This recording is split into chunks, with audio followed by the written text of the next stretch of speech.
Hey guys, I'm Louis and welcome to my latest video. So in this one we're back with another Gamescom related video because Gamescom did end yesterday, and I just wanted to sort of sum up some of the main games that look really interesting and exciting and games I'm looking forward to. And the main two that I'm looking forward to, outside of FIFA because I mentioned that in a previous video, also Star Wars Battlefront, but we'll probably, we didn't get that much new news from that, so I'll probably do another video to do with that more towards the release of it, because maybe we'll get another big announcement. But pretty much from that, it's just the Fighter Squadron mode, which looks really cool. It's similar to the sort of fighter combat mode from Battlefield, or I'm not entirely sure what it's called because I haven't played it, but yeah, that looks sound. But anyway, let's go straight into the two games that I'm really excited for: Assassin's Creed Syndicate and Mirror's Edge. Now, I was going to talk about these games separately, but I thought, you know what, let's just bundle them together and whack them into one video, because let's face it, they're quite similar in some ways, different in other ways obviously, which makes them unique in their own way, but I just thought it'd be a great pairing to put in one video. So in this video, literally just going to be Assassin's Creed Syndicate versus Mirror's Edge. I'm going to sort of talk about which one I think is going to be better. Obviously it's Mirror's Edge Catalyst, not the original Mirror's Edge, which came out in like 2008, so obviously, because we're not going back in time. So although Assassin's Creed Syndicate will be coming out in November and Mirror's Edge will be coming out in February 2016, they'll both be competing for Game of the Year, obviously in the separate years most likely, but still, I think these games are going to be really trying to sort of get ahead of the other one, because a lot of people that are into Mirror's Edge, into the parkour aspect of it and the combat, a lot of people from that will also be interested in Assassin's Creed Syndicate, because it's very similar in sort of the movement systems and getting around, even though one is third person and one is first person. However, let's start with Assassin's Creed Syndicate. In this installment of the series, we're taken back all the way to Victorian London, which is an amazing setting because it gives the opportunity for bigger buildings, you know, better sort of streets and people in general. Obviously, we're also going to get children in this game, which just makes it a bit more realistic, because obviously when the main thing that I think of from Victorian sort of times is children in like workhouses and like big bosses like bossing them around, and everyone's covered in like soot and ash from like chimneys and, you know, that sort of thing. And I just really think they've really gone to town and tried to make it as iconic as possible, because this is the first Assassin's Creed set in England, because I'm guessing they wanted to do a good job there. And it looks so far that they've got lots of iconic landmarks, you know, the Tower of London, they've got Big Ben, they've got all these kind of things which are going to make the game pretty authentic. They haven't got Tower Bridge, but they've done their homework, because the time that they're setting it in, the Tower Bridge wasn't actually built, so you know, that's an opportunity. What I'd really like to see from this game, I think we're all begging for it, is an encounter with Jack the Ripper, or some sort of reference to Jack the Ripper, because he was around in that time in London, so I think it'd be interesting to add a character like him. But nevertheless, the story does look pretty good. The main protagonists look great, Evie and Jacob, both brother and sister. And I think that's just a great way to sort of change up the formula of Assassin's Creed, because normally we used to play it as like one protagonist. Maybe you get to do a bit of another, like obviously in Assassin's Creed 3 we got to play as Haytham Kenway as well as Connor Kenway, which was it was different. Normally before that we were just used to playing as one person, i.e. Altair or Ezio, within one game. But within Assassin's Creed Syndicate, it looks like you're going to be able to switch between these characters on the fly. I know for a fact that in the sort of open world setting you can switch to them whenever you want, but they will have the individual missions, which is a good touch, because to be fair, if all the missions were sort of you could choose either one, then people would just pick the same character all the time, and I'd like to be able to switch between the two and alternate and be able to do different things. Now, I apologise for the noise in the background. I'm not sure what's going on. It's probably something going on next door or something like that, so I do apologise for that. I'll try and block it out with music or something like that, but I literally don't have another time where I can record this video today, so yeah. But anyway, let's get back straight into it. Like I said, the two protagonists are great. Evie, the sister, is more into sort of the stealthy sort of goal. She's trying to properly get at the Templars. That's her goal. She's really into the actual Assassin's Order and the mythos, whereas her brother Jacob, he's more into trying to take back London from all these, like, you know, street gangs, all these bad bosses that are basically like enslaving people just to make money. And he's more into sort of the fighting styles of it. He's much more physical, he's much more, I guess, brutal, you could say, and you're going to be wanting to use him in those close quarter situations. But when you're sort of sneaking into locations and hideouts, you're probably going to want to use Evie, because she does have a sort of chameleon ability, which if she stands still for long enough, she disappears completely. The game itself seems to have a very sort of rebellion-y atmosphere. I know that's not a word, but essentially it seems like there's going to be definitely a rebellion, and definitely think that the main characters and their associates are going to be trying to rebel against the sort of government and the higher officials that are ultimately controlled by the Templars.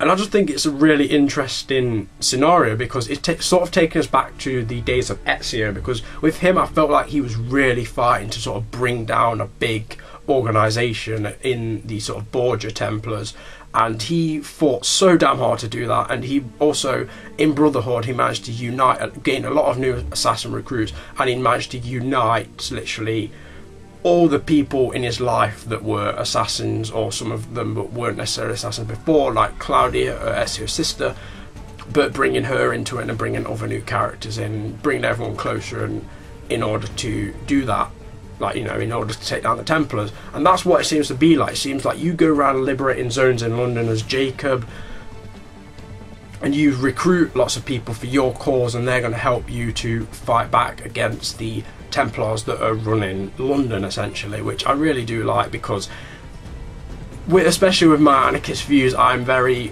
for sort of rebelling against governments and higher powers, that sort of thing, and I do think it's very interesting. There's, in the Assassin's Creed Syndicate trailer that we just got, the Twins trailer I believe it's called, don't quote me on that, but it's something along those lines. Essentially they have a really cool quote from that, and it sort of sums up my beliefs. I'm just going to play it for you right now. When you steal from the rich, it's criminal. But stealing from the poor, that's capitalism. So yeah, I just thought that was a really nice touch, to be fair. I'm also excited for this game within the fact that I want a really good future sort of storyline, because obviously in Assassin's Creed it tells the story of people going in a machine called the Animus to relive the past lives of their ancestors.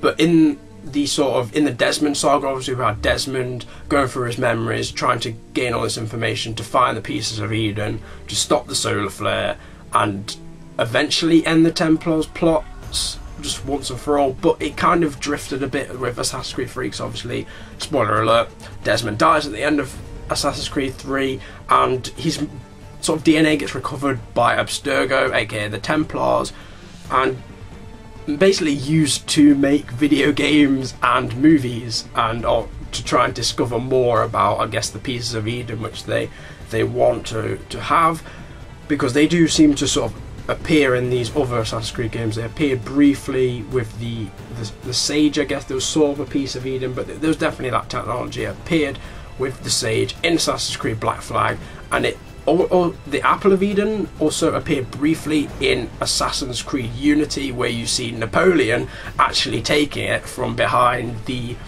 main protagonist Arno, from behind his back, which is quite funny because he literally doesn't even notice, and I just find that kind of weird. But I really hope that we get a great future story, because I like, obviously, the historical settings. I love history. I'm probably going to go on to do it at uni.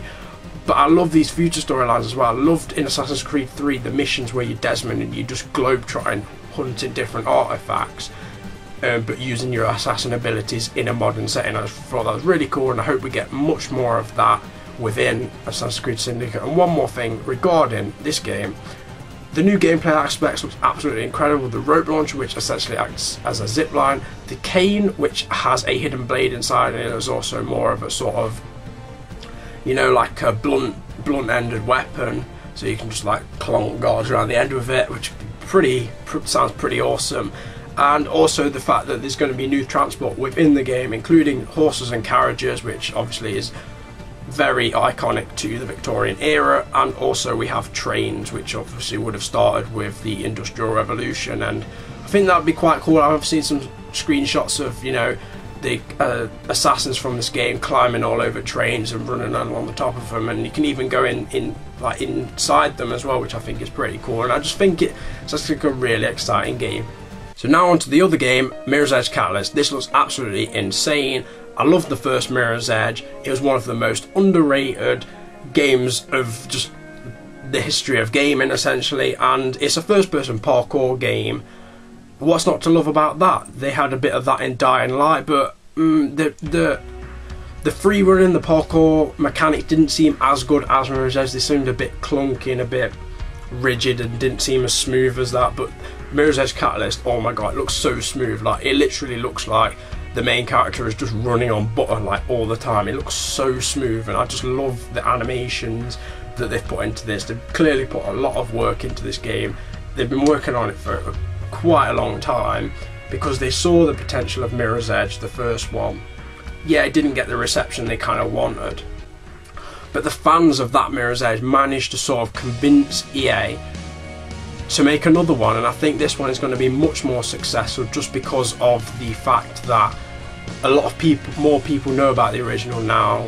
Not a lot when it first came out. Not a lot of people knew about it, but I think because now it's more widely known, it's more of a household sort of name within the gaming community.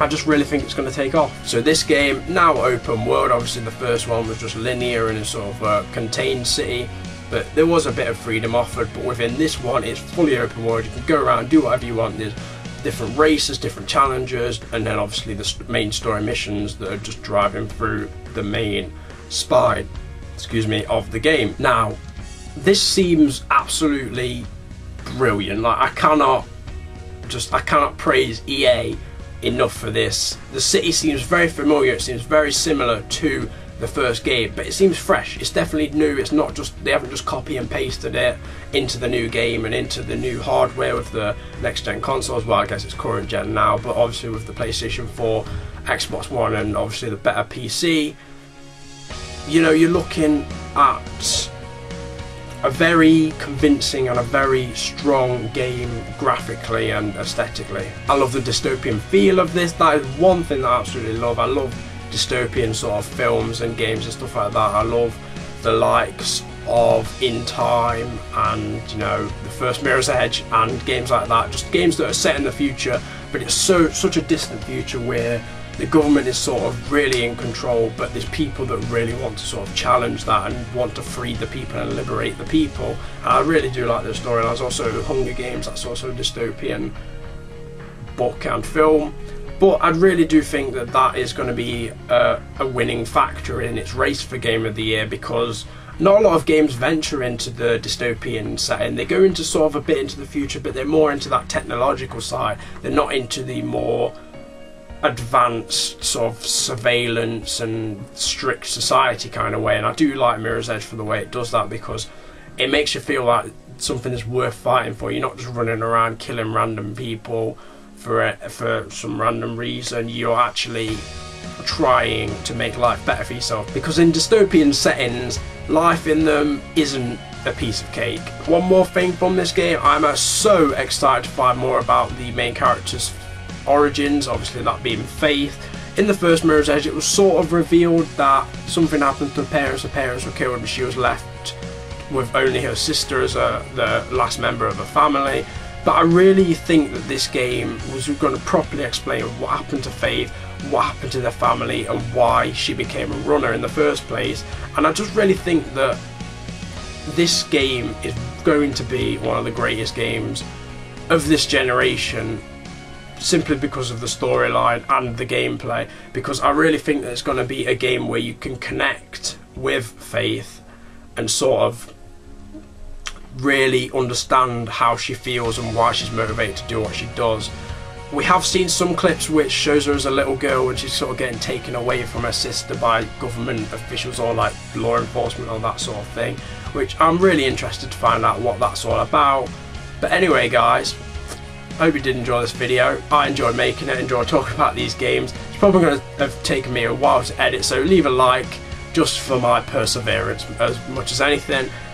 Comment on what your theories are on Mirror's Edge or Assassin's Creed Syndicate, what the story is going to be, what you think of the game, which one do you think is better, which one, or if you don't think one's better than the other, why do you like both of them equally like I do? And I'm looking forward to them. I hope you guys are. Subscribing if you enjoy my content. I bring out daily videos, so there's lots on offer. See you next time, guys. Take care.